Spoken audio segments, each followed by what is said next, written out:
ఇప్పుడు అన్ని పార్టీలు కూడా పార్లమెంట్ ఎన్నికలపై టార్గెట్గా పెట్టుకోవడం జరిగింది. మనతో మాట్లాడడానికి మాజీ పార్లమెంట్ సభ్యులు బూరా నర్సయ్య గౌడ్ ఉన్నారు. సార్, మొత్తం మీద చూసినట్లయితే వరుసగా చూస్తున్నాం, అసెంబ్లీ ఎన్నికలు ముగిసిన తర్వాత అంతా కూడా పార్లమెంట్పై దృష్టి పెట్టడం జరిగింది. మీరు భువనగిరి పార్లమెంట్ సభ్యులుగా 2 పర్యాయాలు, మొన్న 2014లో గెలవడం, అదేవిధంగా మొన్న స్వల్ప తేడా తోడిపోవడం, భువనగిరి పార్లమెంట్పై మీకు ప్రత్యేకమైనటువంటి పట్టు ఉంది. ఈసారి ఎలా ఉండబోతుంది అనుకుంటున్నారు సార్ భువనగిరి? భువనగిరిలో నిజంగా చెప్పాలంటే బీజేపీ గెలిచే అవకాశం మెండుగా ఉంది. ఖచ్చితంగా గెలుస్తాం. దానికి మల్టిపుల్ రీజన్స్ ఉన్నాయి. నెంబర్ 1, ప్రజలు అసెంబ్లీ ఎన్నికలు, పార్లమెంట్ ఎన్నికలు డిఫరెంట్గా చూస్తున్నారు. అసెంబ్లీలో కేసీఆర్ని గద్దె దింపాలనే లక్ష్యంతో కాంగ్రెస్ వెళ్ళడం జరిగింది. ఇప్పుడు మోడీ గారు 3వ సారి ఢిల్లీలో ఉండాలి, మోడీ గారు మన దేశాన్ని పంపించాలి, మోడీ గారు ఉంటేనే దేశానికి రక్ష అనే ఒక భావన పార్టీలకు అతీతంగా ఉంది. కాబట్టి గెలిచే అవకాశం మెండుగా ఉంటే గెలుస్తాం. రెండోది ఏంటంటే, మోడీ గారితో పాటు గతంలో నేను ఎంపీగా ఉన్నాను, తర్వాత స్వల్ప మెజార్టీతో 5,000 మాటలతో ఓడిపోయాను.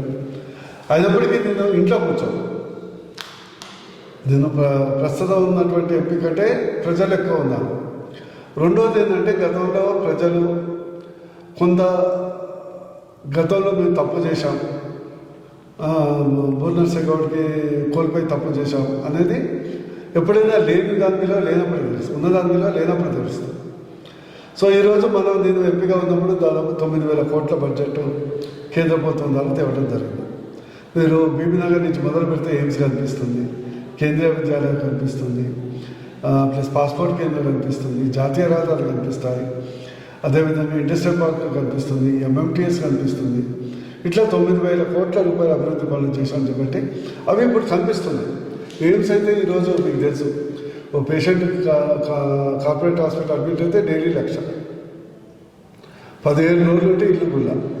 సో ఈరోజు కేవలం అంత అత్యున్నతమైనటువంటి కార్పొరేట్ ఫెసిలిటీ భువనగిరి పార్లమెంట్లో దొరుకుతుంది.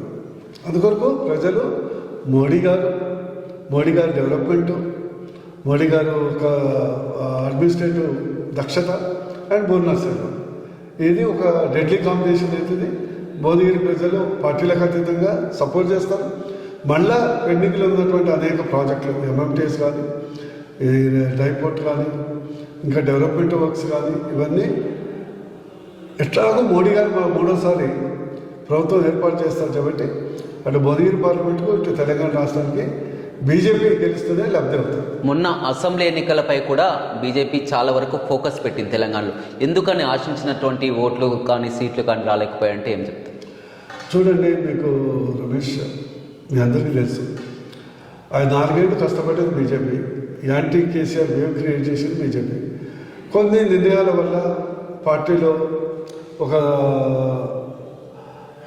అబద్ధమాటం ప్రజలకు. ఒకటేంటంటే, ప్రత్యేకంగా కేసీఆర్ గద్దె దిగాలనేది ప్రజల ప్రైమరీ ఏజెండా. లాస్ట్కి వచ్చే వరకు కాంగ్రెస్కు కర్ణాటకలో గెలవటం, వాళ్లకు మళ్ళీ క్యాష్ విపరీతంగా పెట్టుకోవటం, ఇవన్నీ అంశాలు కలిసి వచ్చాయి. అయినా కూడా మేము 8 సీట్లు గెలిచాం, 14% ఓటు బ్యాంక్ తెచ్చుకున్నాం, 19 సీట్లలో సెకండ్ పొజిషన్ వచ్చాం. అందువరకు ఖచ్చితంగా ఈసారి నెక్స్ట్ అసెంబ్లీ ఖచ్చితంగా బీజేపీ గెలుస్తుంది. ఈ పార్లమెంట్లో 10-12 సీట్లు ఖచ్చితంగా గెలుస్తాం. అందులో భువనగిరి కూడా నెంబర్ 1 ఉంటుంది. ఇక బీఆర్ఎస్ విషయం చూసాం. ఎందుకంటే మీరు గతంలో బీఆర్ఎస్లో పనిచేయడం జరిగింది, చాలా కీలకంగా ఉంచింది. బీఆర్ఎస్ విషయంలో మన జరిగినటువంటి విషయంలో నష్టం అనేది కొంత ఖచ్చితంగా. ఎందుకంటే మాకు కేసీఆర్ గారికి ఉన్న అనుబంధం రాజకీయ అనుబంధం కాదు, ఉద్యమ అనుబంధం, మానవ సంబంధం.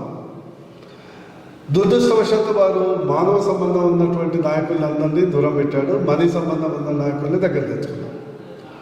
సో దాంతో ప్రజలు, మనం తెలంగాణ తెచ్చింది కేవలం ఒక కుటుంబానికి కాదు కదా, తెలంగాణ తెచ్చింది యావత్ తెలంగాణ ప్రజలకు కదా అనే దృక్పథంతో ప్రజలు నిర్ణయం తీసుకున్నారు.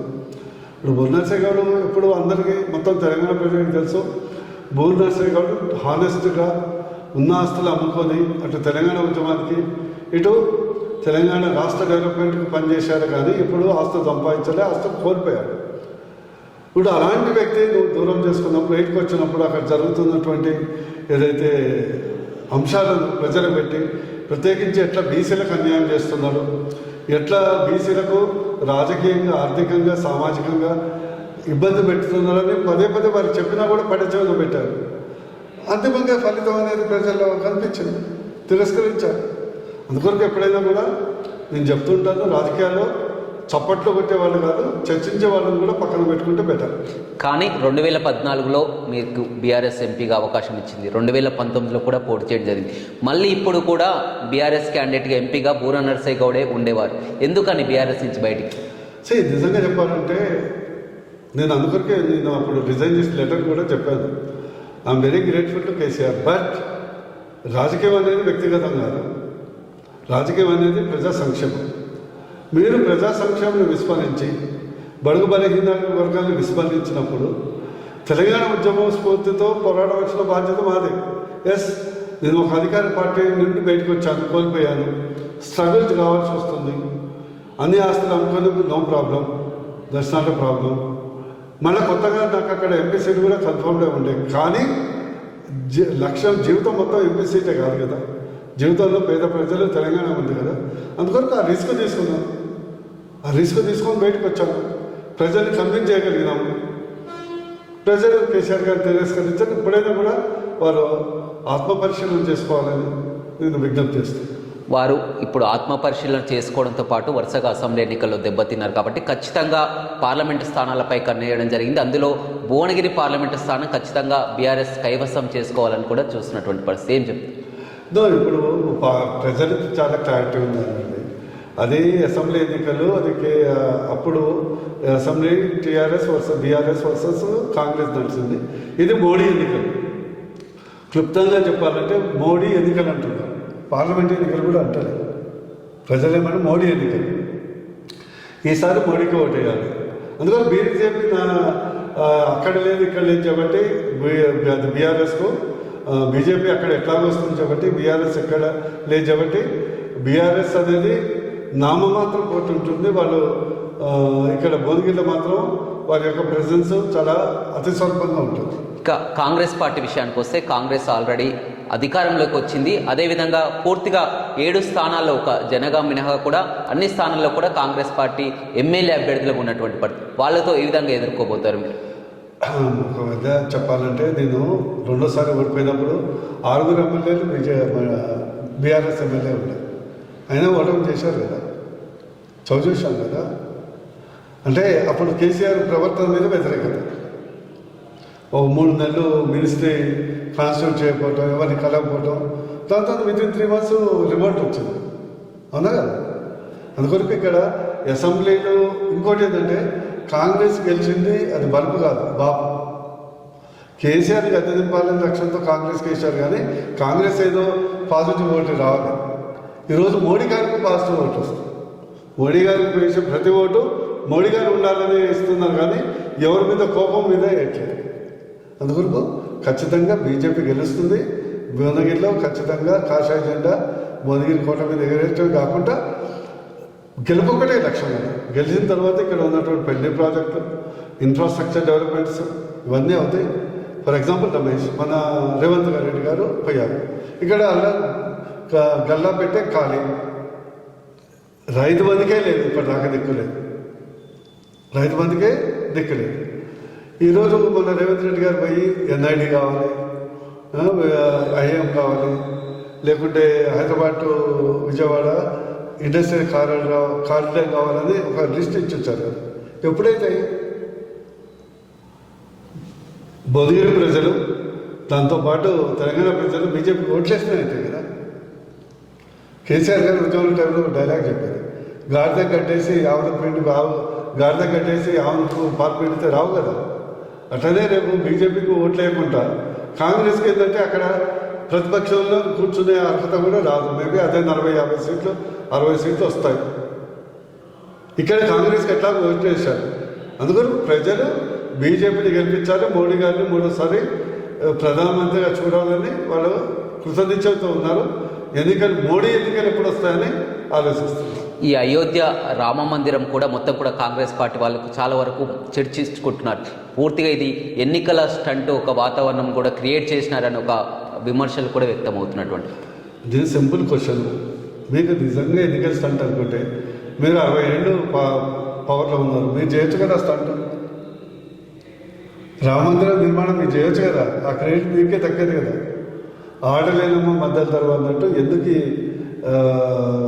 ఉత్తర ప్రగల్భాలు.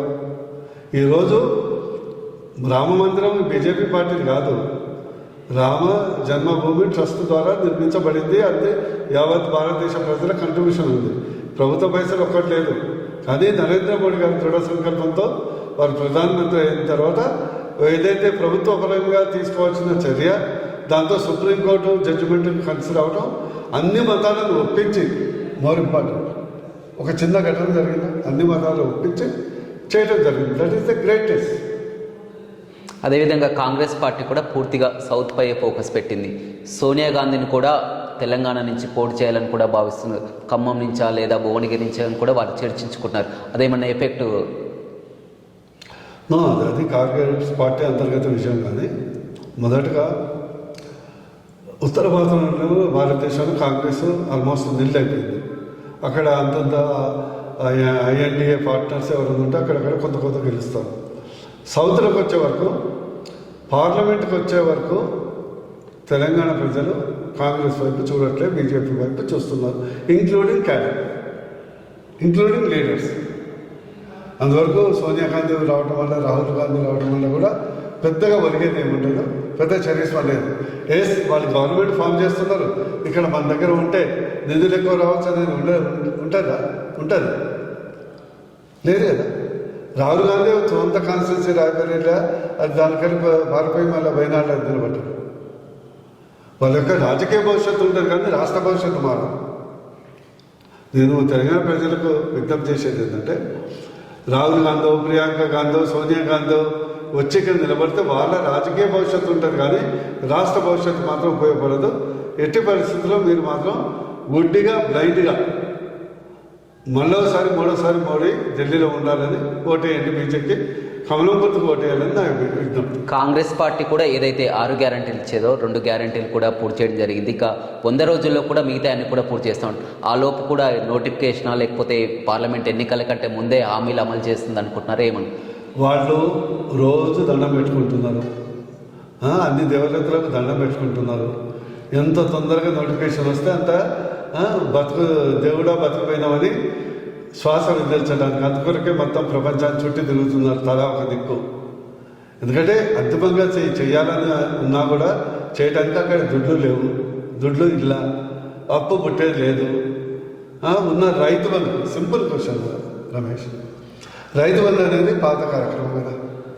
ఉన్న రైతు బంధుకు మందరు పైసలు లేరా? తర్వాత సంగతి ఖాళీ చేశారు కేసీఆర్. అదే కదా నీకు తెలిసి మనం కేసీఆర్ కొత్త ఇదేమన్నా సీక్రెటా?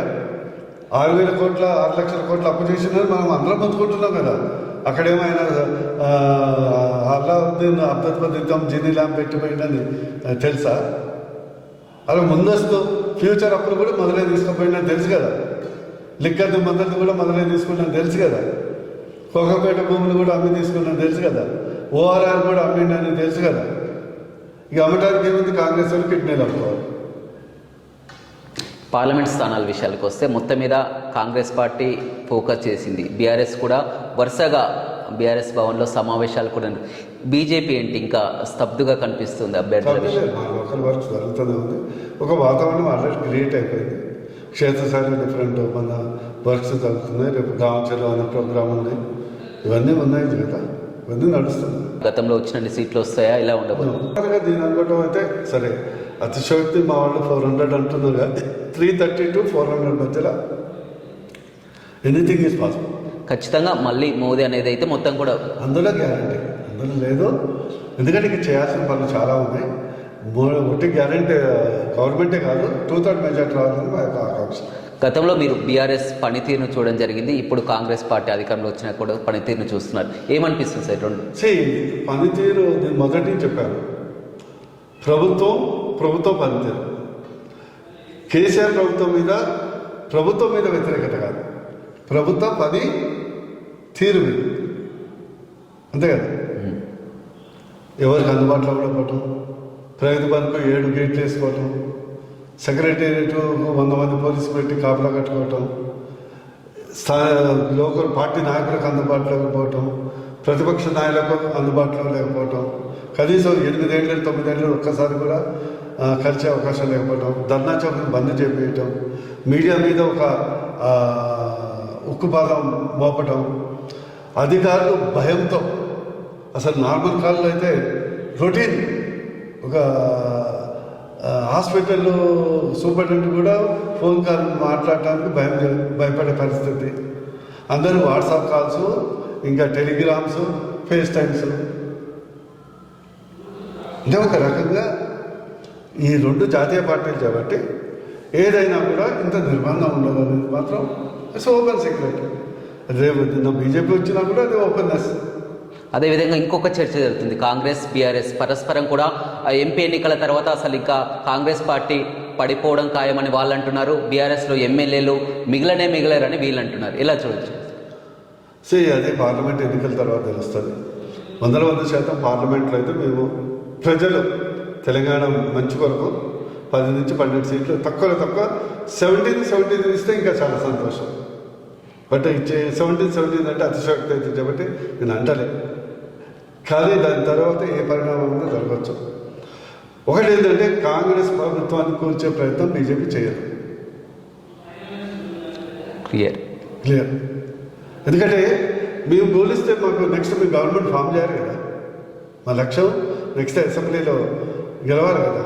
ఆ కూల్చిన అవ్వదు మాకేంది. వాళ్ళు స్వతహాగా కూలిపోయింది మాకేంది. రేపు జరగబోయే తెలంగాణ పార్లమెంట్ ఎన్నికల్లో మీకు పోటీ ఎవరితో ఉండబోతుంది? అటు బీఆర్ఎస్తోనా కాంగ్రెస్ పార్టీతోనా? అంటే ఏమంటారు? క్లియర్గా మనం ఇద్దరిని పోటీగానే చూస్తాం. నా ప్రజలు ఏంటంటే విజ్ఞప్తి చేస్తున్నా, వీళ్ళిద్దరిని వల్ల ఉపయోగం ఉండదు. బీజేపీకి ఓటేయండి. బూర్నర్సే గౌడ్ గతంలో డెవలప్ చేసినటువంటి చరిత్ర ఉంది. సొంత పార్టీ ఇప్పుడు బీజేపీలో ఉంది కాబట్టి ఇంకా మంచిగా డెవలప్ చేస్తాం. ఇప్పుడు పోటీ ప్రధానంగా కాంగ్రెస్ టీఆర్ఎస్ అనే దానికంటే ఓన్లీ బీజేపీ పోటీలో ఉండాలనేది నా ఆకాంక్ష. అది నా వ్యక్తిగత స్వార్థం కంటే రాష్ట్ర భవిష్యత్తు కొరకు నేను చెప్తున్నాను. ఎందుకంటే బూర్నర్సే గౌడ్ పదవుల కొరకు ఆశించే వ్యక్తి కాదు. బట్ రాష్ట్ర భవిష్యత్తు బాగుండాలంటే బీజేపీ ఎంపీలు కనీసం ఒక 10 నుంచి 12 మంది ఉండాలి. అప్పుడు మేము మోడీ గారికి పోయి మొహం చూపెట్టి మా ప్రజలు ఇంతమంది ఓటేశారు, మా యొక్క పాలమూరు రంగారెడ్డికి కొంత 60% కంట్రిబ్యూషన్ ఇవ్వండి, మాకు ఇండియన్ ఇన్స్టిట్యూట్ ఆఫ్ మేనేజ్మెంట్ ఇవ్వండి, రేపు నేషనల్ ఇన్స్టిట్యూట్ ఆఫ్ డిజైన్ ఇవ్వండి, లేకుంటే నాకు ఒక కళ హైదరాబాద్ టు సూర్యాపేట అమరావతి మంచి బందర్కు పోర్ట్ వరకు ఒక హై స్పీడ్ ట్రైన్ కావాలని, ఒక డ్రై పోర్ట్ కావాలి, ఒక డిఫెన్స్ క్లస్టర్ కావాలి, మన దగ్గర ఒక హైటెక్ ఇండస్ట్రీ రావాలి భువనగిరి ప్రాంతంలో, యాదాద్రిని ఇంకా అద్భుతంగా డెవలప్ చేయాలి. అదే భువనగిరి ఫోర్టుని మేము ఎంపీగా ఉన్నప్పుడు చాలా చేశాను. దురదృష్టవశాత్తు కేసీఆర్ సహకరించకపోతే అది మడుగున పడ్డది. ఓ 200-300 కోట్లతోనే అద్భుతమైనటువంటి టూరిస్ట్ స్పాట్ చేయాలి. జైన మందిరాన్ని, సోమేశ్వర ఆలయాన్ని అద్భుతంగా ఒక రిలీజియస్ టూరిస్ట్ సర్కిల్ చేయాలి. మాకు యాదాద్రి వరకు మెట్రో తేవాలి, చౌటుప్పల్ వరకు మెట్రో తేవాలి అనేది ఇలాంటి చెయ్యాలంటే బీజేపీ రావాలి. మీరు పూర్తిగా ఒక విజన్తో ముందుకు వెళ్తున్నారు. గతంలో మీరు పార్లమెంట్ సభ్యునిగా చూడడం జరిగింది, ఇప్పుడు జరిగింది. మీకు ఇదంతా సమయం ఎలా సరిపోతుంది సార్? మీరు ఏషియాలోని టాప్ 10 డాక్టర్లో మీరు ఒకరు. ఇదంతా కూడా పూర్తిగా ఎందుకు ఈ రాజకీయాల్లోకి వచ్చి ఈ విధంగా మొత్తం కూడా మీరు విజన్ ఏంటి? నిజంగా చెప్పాలంటే నాకు నా వృత్తి నాకు ఇష్టమైన వృత్తి సర్జన్గా. But at the same time నేను ఎప్పుడు వృత్తి చేసినా కూడా సామాజికంగా సొసైటీతో కనెక్ట్ అయిన వాడిని. నేను మధ్యతరగతి కుటుంబానికి వచ్చింది కాబట్టి నాకు ఒక లక్ష్యం ఉంది. నాది మీకు క్లుప్తంగా చెప్పాలంటే 3 లైన్లు. నా రాజకీయ లక్ష్యం ఏంటంటే, ఒకటి ధనం మూలం ఇదం జగత్, లేనోడు ఉన్నోడు చేయాలి. That is my agenda. అంటే రాజకీయ నాయకుడిగా పేదోడు అంటాడు ఉండదు, అందరు middle class, minimum middle class ఉండాలి. నెంబర్ 2, ఉచిత లేకుంటే అందుబాటులో ఉండే నాణ్యమైన విద్యా వైద్యం పేద మధ్యతరగతికి దక్కాలి. ఈ 2 నా గోల్. ఈరోజు నీ దగ్గర ఇక్కడ మాట్లాడుతున్నా అంటే నా ఎడ్యుకేషనే కదా. నేను ఎడ్యుకేట్ కాకుంటే, ఒక డాక్టర్ కాకుంటే, నేను మంచిగా ఒక టాప్ డాక్టర్ కాకుండా, ఎంపీ కాకుండా మీరు నన్ను పిలవరు కదా. సో నా విద్య నా భవిష్యత్తు దేశం, అది పేద ప్రజలకు చెందాలి. దురదృష్టవశాత్తు ఇప్పుడు ఉన్నటువంటి ప్రభుత్వాలు విద్యా వైద్యాన్ని వ్యాపారం చేశాను. అది నా లక్ష్యం. అందుకొరకే రాజకీయాలు వచ్చాను, కానీ ఏదో ఒక పదవి వ్యామోహంతో రాలేదు. పదవి ఉంటేనే చేయగలను. ఈరోజు ఎంపీ ఉండదు కాబట్టి ఎయిమ్స్ తెచ్చాను. నా పొజిషన్లో ఎవరు ఎంపీ ఉన్నా కూడా ఎయిమ్స్ రాకపోతుంటారు. 4 సంవత్సరాలు ఇట్లా కఠోర దీక్ష చేసి, ఎంతోమందితో లాబింగ్ చేసి, ఎంతోమందితో విజ్ఞప్తి చేసి, ఎన్నో రకాలుగా ప్రయత్నం చేసి తెచ్చాను. అట్టుగా రాలే. బీసీ సీఎం విషయంలో కానీ, అదేవిధంగా ఇప్పుడు ఎస్సీ వర్గీకరణ విషయంలో కానీ, తెలంగాణ వ్యాప్తంగా కూడా ఒక ఎస్సీ బీసీ మొత్తం కూడా ఓట్ బ్యాంక్ ఎలా ఉండబోతుంది? ఎస్సీ వర్గీకరణ కానీ, మన చెప్పినట్టు బీసీలకు ఒకటేంటంటే, బీజేపీ అనేది భారతీయ జనతా పార్టీ, అంటే అన్ని వర్గాలకు సంబంధించింది. నేను ఎప్పుడు చెప్తుంటాను, మండల్ అండ్ కమాండల్ కలిస్తే భారత్ బ్రహ్మాండం. మీకు అర్థమైంది? మండల్ అంటే భారతీయ తత్వం, బహుజన తత్వం రెండు కలిసిందే బీజేపీకి అద్భుతమైనటువంటి భవిష్యత్తు ఉంటుంది, భారతదేశానికి అద్భుతమైన భవిష్యత్తు ఉంటుంది. ఈరోజు మోడీ గారు బీజేపీ ప్రధానమంత్రి అయినా కూడా వారికి అన్ని పార్టీల వాళ్ళు బీసీ కాబట్టి ఓటేశారు. మీరు గమనించారు కదా? ఒక సంఘంలో ఉన్న వ్యక్తిగా ఏ ప్రధానమంత్రి జయంతి చేశారు. అన్ని రంగాలు మన అగ్రకుల పేదల్ని, ఎస్సీలని, బీసీలని సమన్వయం చేస్తుంది. నీ ద్వారా తెలంగాణ ప్రజలకు కోరుకున్నట్టుంది ఏంటంటే, ఈ పార్టీలు జెండాలు గిండాలు చూడకండి. కాంగ్రెస్ అయిపోయింది, వచ్చింది. ఇప్పుడు మాత్రం తెలంగాణ భవిష్యత్తు చూడండి, మీ పిల్లల భవిష్యత్తు చూడండి. బీజేపీకి ఓటేస్తే రేపు బీజేపీ ప్రభుత్వం ఏర్పరచబట్టి రేపు మోడీ గారిని వెళ్ళి, సార్ మాకు ఇన్ని సీట్లు వచ్చినాయి, ప్రభుత్వానికి ఇంత ఇచ్చారు, మాకు ఇవ్వండి. ఇండైరెక్ట్గా కాంగ్రెస్ ప్రభుత్వానికి లాభం అవుతుంది. వాళ్ళైతే మోడీ గారిని మేము పోయినట్టు పోలేరు కదా, ప్రతిపక్షాలు ఉంటే. ఇండైరెక్ట్గా మన ప్రాంతం లాభం అవుతుంది. తద్వారా కాంగ్రెస్ కూడా కొంత ఊరట లభిస్తుంది. వాళ్ళు కాంగ్రెస్ అధికారంలోకి వస్తుందని వాళ్ళు భావిస్తారు. ఏ పగడకలేదు. ఒకవేళ రాహుల్ గాంధీ గారు అంటే సరే కాంగ్రెస్ భారత్ జోడో యాత్ర చేస్తున్నారు, న్యాయయాత్ర పెడుతున్నారు, వరుస కష్టం. నాకు ఇష్టం, పాప మంచోడు, కానీ రాజకీయంగా అమాయకత్వం. వారు కలకాలం ఇలానే ఉండాలని కోరుకుంటారు. రైట్, చూడొచ్చు. ఖచ్చితంగా మళ్ళీ కేంద్రంలో అధికారంలోకి వచ్చేది బీజేపీనని, ఖచ్చితంగా ఇక్కడ బీజేపీ ఎంపీని గెలిపిస్తే ఈ రాష్ట్రానికి కూడా న్యాయం జరుగుతుందని బూర నర్సయ్య గౌడ్ చెప్తున్నారు. Vote studio. మరిన్ని వీడియోస్ కోసం ఛానల్ ని సబ్స్క్రైబ్ చేయండి, లేటెస్ట్ అప్డేట్స్ కోసం వాట్సాప్ ఛానల్ ని ఫాలో చేయండి, అండ్ లింక్ డిస్క్రిప్షన్ లో ఉంది.